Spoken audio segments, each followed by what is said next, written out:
Alô você, sebraquianos e sebraquianas, aqui quem fala é o professor Rafael Varela da turma de Hardware, trazendo mais um conteúdo online para vocês, tranquilo? Bom pessoal, infelizmente não pudemos fazer a nossa videoconferência hoje, certo? Por alguns problemas técnicos, mas não tem problema que em outro momento nós faremos mais uma videoconferência. Eu gosto do método de videoconferência ao invés de conteúdo gravado, né? Porque vocês conseguem participar um pouco mais, seja via chat, seja via áudio, e conseguem tirar as dúvidas lá em tempo real. Claro que eu sempre estou disponível para vocês, né, no WhatsApp ou via CRA, né, para pedir para auxiliar algum aluno ou outro, e até mesmo no meu privado, mas com a videoconferência, né, a gente tem aquela viabilização, né, de abrir para perguntas, para dúvidas em tempo real. Então, a gente vai tentar fazer isso outras vezes, tranquilo?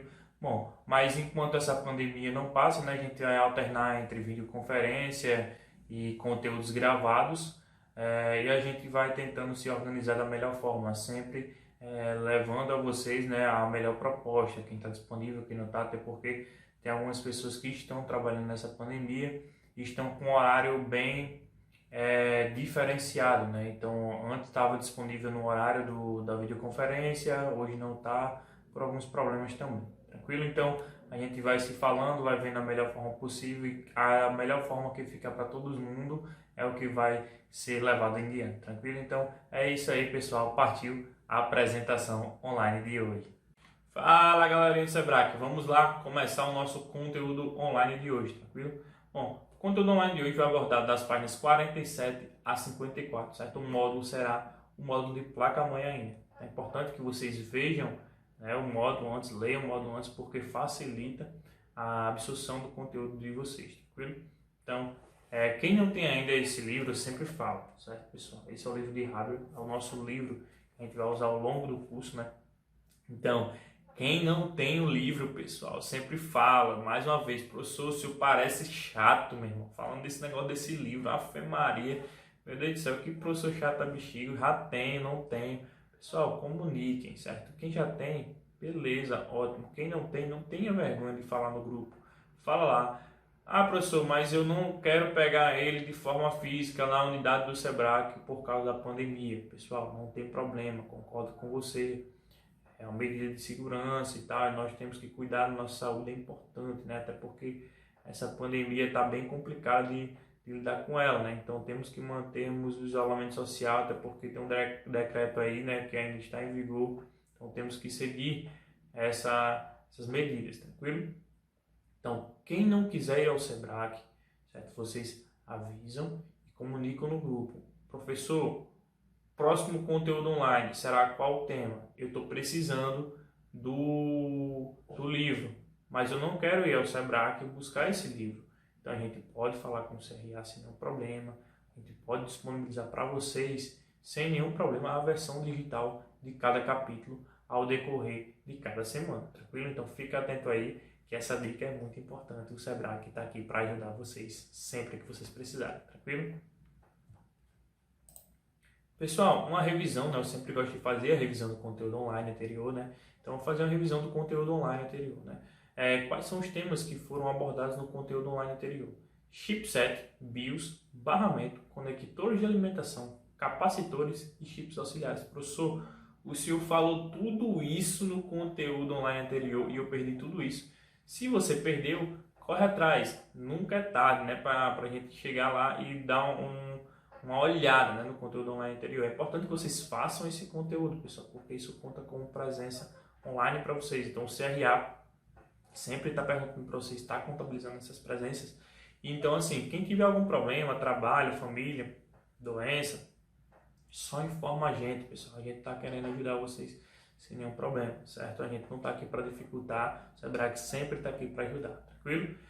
O chipset, né? A gente começou falando sobre o chipset, falou que é uma peça que vai fazer o controle, né? O meio campo entre memória RAM, processador, entre outras unidades ali, outros hardwares. Mas o chipset ele vai controlar nada mais nada menos que duas peças fundamentais no computador, processador e memória RAM. Justamente as requisições que vêm da memória RAM para o processador e vice-versa vai ser passado pelo chipset, ele que vai fazer esse meio campo. Certo? A BIOS vai ser um firmware. Importante sobre o chipset, certo? O chipset é dividido em duas pontes, né? A ponte norte e a ponte sul. A ponte norte é a ponte que vai fazer esse controle que eu falei para vocês, né? De processador e memória RAM. Mas a ponte sul, ela vai fazer um controle mais leve, né? Controle entre os periféricos do computador. Mas, professor, o que cargas d'água é periférico? Periférico nada mais é aqueles dispositivos que vão ficar ao redor do computador. Como assim? Teclado, mouse, monitor, impressora, certo? Então isso aí são periféricos, certo? Que vai ficar ao redor do computador, em volta do computador, tranquilo? BIOS. BIOS nada mais é que um software que já vem na placa-mãe do computador, numa peça específica, certo? Do computador. Então assim, essa peça específica, que a gente chama de BIOS, ele vai ter um sistema, né? BIOS, que é o CMOS, que é o Basic Input Output System. Esse sistema vai possibilitar ao usuário, né, a pessoa que vai gerenciar esse computador, fazer algumas entradas no dispositivo de hardware para que ele use as configurações que você colocar. Por exemplo, é importantíssimo, sempre falo, é uma coisa básica, mas é uma coisa importantíssima vocês fazerem, manter a data e hora atualizada do computador. Mas, professor, se eu sempre falo nessa danada, dessa canigada, dessa data e hora. Pessoal, tentem atrasar a data de vocês em 10 anos, em 5 anos, em 10 anos. Certo? E tentem acessar o site que vocês acham, o seu site favorito, tentem acessar e veja o que acontece. Simplesmente vocês vão perder o acesso à internet. Então, a BIOS possibilita você manter uma simples coisa, simplesmente atualizada. Então, é possível setar data e hora lá. O que é possível mais fazer com a BIOS? É possível setar a ordem do boot, né? Se o sistema operacional vai começar pelo HD, se vai ser pelo pendrive, se vai ser pelo leitor de CD, enfim, não interessa. Isso aí quem vai escolher é você, usuário, tranquilo? Outra coisa que é muito importante vocês setarem, que pode setar também, que a BIOS possibilita vocês setarem, é justamente o controle que vocês podem fazer do processador, certo? Eu posso aumentar a potência, diminuir a potência, aumentar a velocidade, diminuir a velocidade de clock, posso fazer várias outras coisas também. Outra coisa que vocês podem falar é sobre mexer, na verdade, é no cooler, né? Na velocidade de ventilação do cooler. Aumentar, deixar ela baixa, média, alta. Então assim, é importante vocês estarem atentos que é possível fazer isso na BIOS, justamente porque vocês têm esse controle no computador de vocês. Então assim, a configuração ideal vai variar de usuário para usuário, tranquilo? Barramento. Pessoal, barramento eu falei de 3 tipos de vias, né? Falei da via de dados, do endereço de controle. Então no barramento, é importante vocês saberem que a via de dados vai controlar os dados, como o nome já diz, né? O de endereço é de controle, vai controlar as vias de dados e as vias de endereço, dizendo, olha, esse dado aqui, esse determinado dado, vai pela via de dados. Se eu quero endereço agora, se a memória RAM quer uma requisição, ou o processador quer um endereço de memória da memória RAM, então vai pela via de endereço. É basicamente isso que vai fazer. As vias são essas 3 e os barramentos também são esses 3. Ou seja, o barramento nada mais é que as vias. Imagine BRs estaduais, federais, né? Ou ruas também de bairros, né? Então assim, essas vias é nada mais que o barramento que vai interligar uma cidade.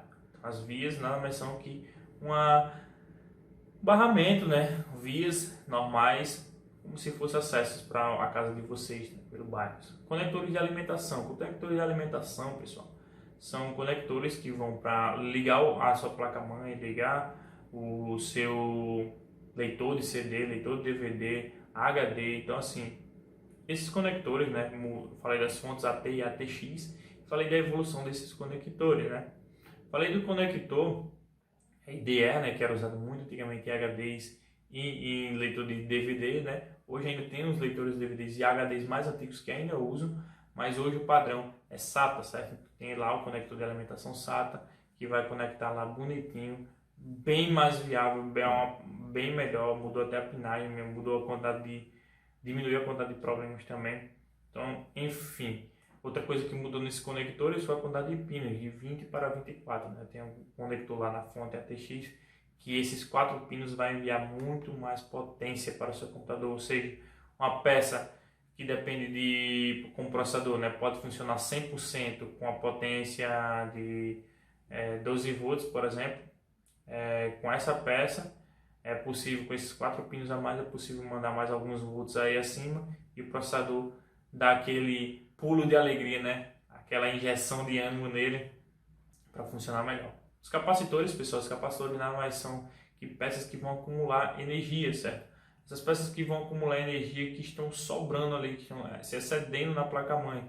Então eles vão acumular essa energia, uma sobrecarga de energia, por exemplo, eles vão acumular, vão absorver isso e vão estourar.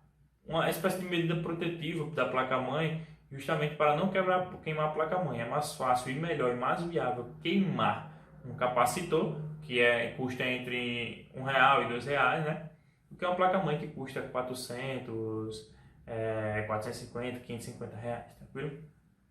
Os chips auxiliares são chips que vêm hardware dedicado, como a placa de vídeo, certo? Que vai auxiliar o chipset, a placa-mãe e o processador a processar e fazer esse meio campo aí entre a placa-mãe e esse hardware externo, esse hardware dedicado que foi instalado na placa-mãe, tranquilo? Então, é isso aí, pessoal.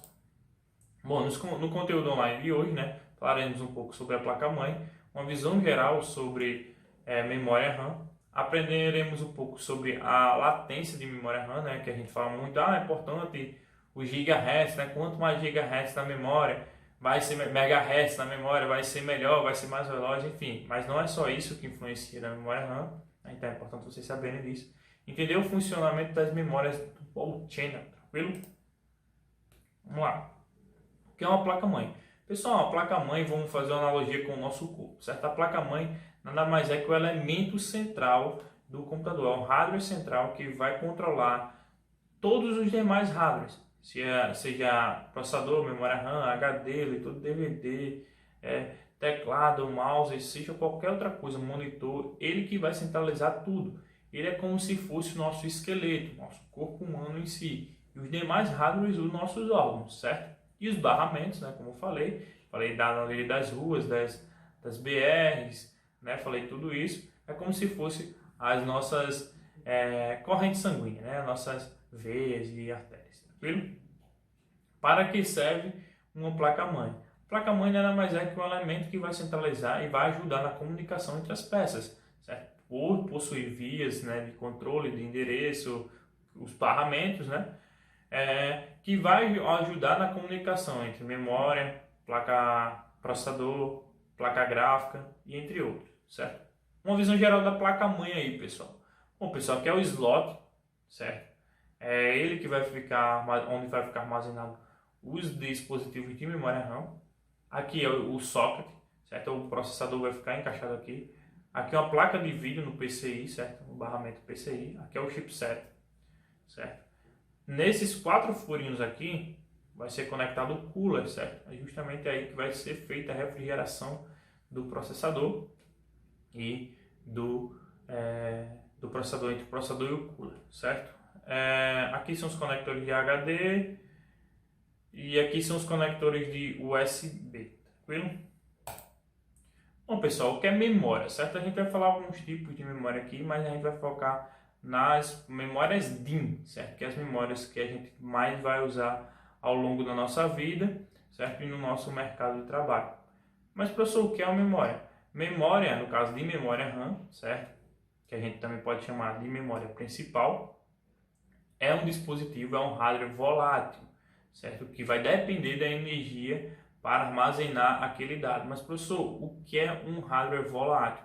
Volátil é aquele que depende da energia para armazenar o dado. Mas, professor, todos dependem de energia. Mas nos casos dos hardwares volátil, né, eles vão precisar da energia porque eles vão armazenar aquele dado em tempo real. Por exemplo, abrir o Word vai para onde?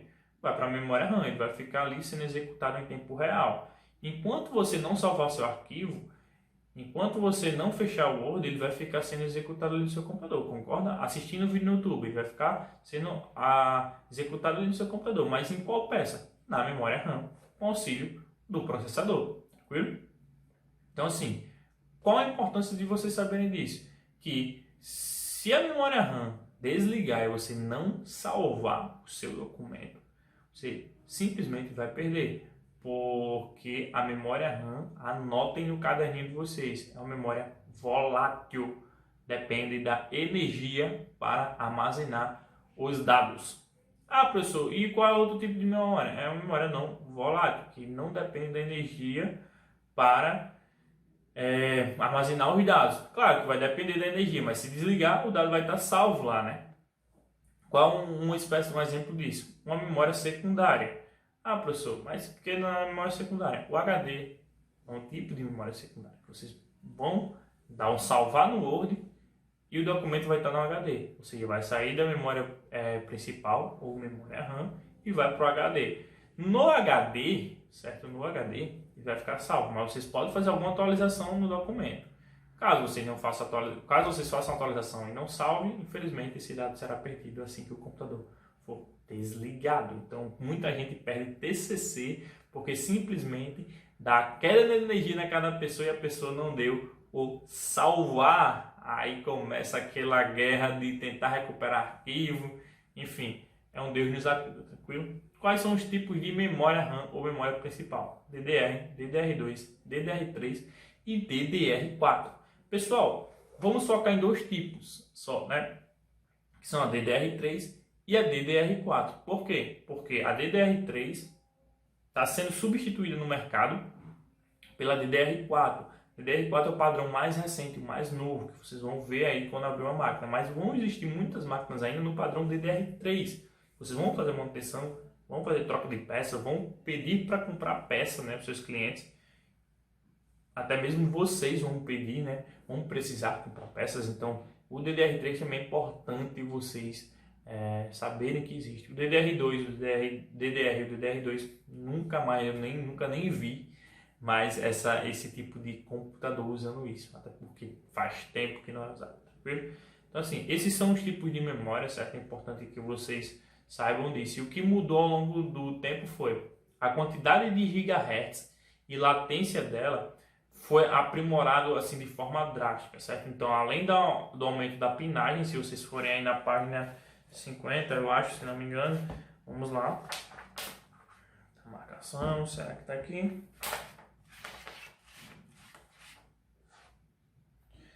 Pessoal, se vocês forem na página 51, na verdade, vocês vão ver que a conexão, o chanfre, né, que a gente vai que a gente fala, né, o encaixe, esse espacinho aqui, esse buraquinho da memória RAM, foi modificado justamente para saber a diferença, né? Porque na hora do encaixe, você não encaixar uma DDR2 num slot DDR3 e queimar a placa-mãe do computador, então isso foi mudado.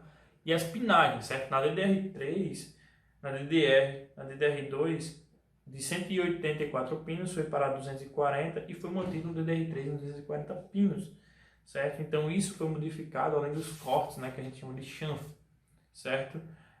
Na página 52 vocês também tem como ver as evoluções da frequência em megahertz. Então sofreu uma evolução muito grande ao longo do tempo, justamente na parte de frequência, certo? Então a grande evolução das memórias RAM tem sido nesse sentido.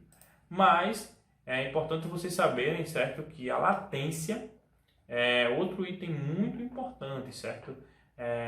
Que vocês têm que ver, é uma variável muito importante ser levada em consideração nas memórias RAM. Mas, professor, o que é a latência? A latência nada mais é o tempo que a memória RAM vai ter para buscar um dado ou escrever um dado, certo? Qual é a importância de saber disso? É importante saber disso porque você pode associar a latência à lentidão do seu computador. Então, se você tiver com um computador lento, porque atualizou um software, atualizou o Word de 2010 para 2016, tentou rodar um jogo que antes você rodava o CS 1.6, agora está usando CSGO. Então, assim, vocês podem ver que o tempo de leitura e escrita pode ter mudado isso aí, tranquilo? Então, isso faz toda a diferença. Por exemplo, qual é a memória RAM mais rápida? A gente pode pegar uma memória RAM idêntica, com a mesma frequência, e o desempate dela vai ser o quê? Eu tenho uma memória RAM com 3 ciclos de clock para ler um dado e outra memória RAM para ler com 3 ciclos de clock um dado. Mas a primeira memória RAM escreve um dado com 3 ciclos de clock e a segunda com 5 ciclos de clock. Professor, qual é a mais rápida? Sempre a que tiver a menor quantidade de ciclos de clock, certo? Vamos chamar ciclos de clock de uma medida de tempo normal. Clock é uma medida de tempo para processador, para memória RAM, tranquilo? Então, assim, quanto menor ciclo de clock tiver, mais rápido será. Claro que essa velocidade também tem que ser agregada a outra variável, que é a frequência, tranquilo? O que foi aprimorado ao longo do tempo? Cada vez mais as memórias estão com um ciclo de clock cada vez mais rápidos e mais otimizado, tranquilo? Então, foi isso que mudou nesse aspecto, a questão da latência. Memórias Dual Channel, certo? O que são memórias Dual Channel? Como funciona, né, a placa-mãe com suporte a Dual Channel? Isso é bem interessante, pessoal. Se vocês forem aí na página 55, vocês têm que ver que existem as casadinhas da memória Dual Channel, certo? Mas qual é a visão geral que vocês devem saber como funcionava esse tipo de tecnologia, certo? Existe um slot DDR, por exemplo, e um DDR2. E um slot, e assim sucessivamente, certo? Existem 4 slots aqui. Cada slot, o branco vai ser o quê? DDR e o azul DDR2, e assim sucessivamente, certo? Cada slot desse, né, cada slot DDR ou DDR2, ele vai ficar responsável, dedicado a somente uma coisa. Porque na visão geral, o que acontece com a memória RAM? Uma memória RAM de um tipo, se a minha placa-mãe só funciona DDR3, essa memória DDR3 ela vai fazer leitura e escrita ao mesmo tempo. Ah, Rafael, mas e se for Dual Channel? Se for Dual Channel e você tiver com o Dual Channel ativado na sua placa-mãe, a memória que você escolheu para fazer leitura, por exemplo, o barramento branco, vai fazer a leitura, certo? E o barramento azul para a escrita vai fazer a escrita, ou seja, cada tipo de memória vai fazer a escrita e outra a leitura. Isso melhorou muito na época, né, o desempenho, porque quando você tem um hardware dedicado a fazer ou leitura ou escrita, né, isso ajudou bastante, porque quando você tem fazendo duas funções, é a mesma coisa, né? Quando você tem uma pessoa fazendo trabalho de dois, claro que ela vai ficar sobrecarregada. Agora, quando tem duas pessoas fazendo trabalho de um, fica bem mais leve, né? Fica metade do trabalho de um para cada pessoa, então fica bem mais viável. Então, é basicamente isso o funcionamento das Dual Channel. Mas para ativar a Dual Channel não era de qualquer forma, né? Então, assim, se vocês verem os módulos aí, né? Você poderia colocar 2 módulos de DDR2 que faria o Dual Channel, certo? Ou 2 módulos de DDR2 de 800 MHz, ambos de 1 GB, né? Então, assim, tem algumas condições para vocês fazerem aí o Dual Channel, certo? Não é qualquer maneira que faria o Dual Channel, não, certo? Então, se você seguir o esqueminha aqui da página 55, você consegue ativar um Dual Channel na sua placa-mãe sem nenhum problema, tranquilo? Pessoal, é hora da revisão, certo? É importante esse momento para nós fazermos aquela revisão, né, das definições do que vimos hoje, certo? Vimos a geral da placa-mãe, né, o que é uma placa-mãe. Falei que era o elemento central, que é fazer as conexões entre os periféricos, entre o processador e a memória RAM, pelos barramentos de endereço, dados, enfim, vai fazer toda a comunicação ali. Ela que vai centralizar todos os hardwares, né? Falei até que ela era até uma espécie de esqueleto, né, do computador, a carcaça ali que vai armazenar e fazer todos os órgãos ficarem ali apoiados nela, né? Outra coisa que eu falei da questão da memória, né? Falei da memória RAM, falei da importância de vocês saberem sobre que ela é uma memória não volátil, que ela é uma memória volátil, né? E que não confundir isso com a memória não volátil. A memória RAM é uma memória volátil e depende da energia para funcionar, né? Se o computador for desligado, o dado que estava sendo armazenado na memória RAM será perdido, certo? É importante vocês saberem disso. E falei da latência, né? Que é outra variável além da frequência que vocês devem levar em consideração para saber que ela está mais rápida ou mais lenta se comparada com outra memória. Então, antes de comprar, vocês verem lá os itens de frequência e latência, tranquilo? Tem um manualzinho bonitinho lá, pergunte ao vendedor e dá tudo certo, tranquilo? Outra coisa que eu falei, né, por fim, falei das memórias Dual Channel, né? Falei que eram memórias que usavam uma para leitura e uma para escrita, cada uma fazendo uma função específica, ao invés de um tipo de memória só usar para ser feito leitura e escrita, tranquilo? É importante vocês saberem disso, é importante que na página 55 tem as condições de ativação do Dual Channel, tranquilo? Bom, pessoal, hora do bizu, né? Exercício de fixação. O CRA vai estar entrando em contato com vocês, mandando exercício de fixação para vocês. Então, respondam, pessoal. Pelo amor de Deus, o CRA é importante porque conta com presença online, pessoal. Então, a gente está nessa pandemia focando ao máximo na teoria para vocês fixarem bem, para não chegarem na prática e conseguirem lá, não conseguirem desempenhar o que vocês já deveriam saber na teoria, por imperícia, às vezes, por imprecisão, tranquilo? Porque não fixou bem o conceito. Então, portanto, vocês fazerem o exercício de fixação justamente para fixar o conceito, para não cometer erro lá na frente. Então, o CRA vai estar entrando em contato com vocês, responda o CRA. O CRA vai enviar o conteúdo online e vai enviar o exercício de fixação. Fica ligado aí, tranquilo? Bom, pessoal, no próximo conteúdo online falaremos sobre processadores e placa de vídeo. Bom, pessoal, se vocês não tiverem dúvidas, ficamos por aqui, certo? E se tiver, procura lá no grupo do WhatsApp ou no meu privado, tranquilo? Isso é tudo por hoje. Valeu!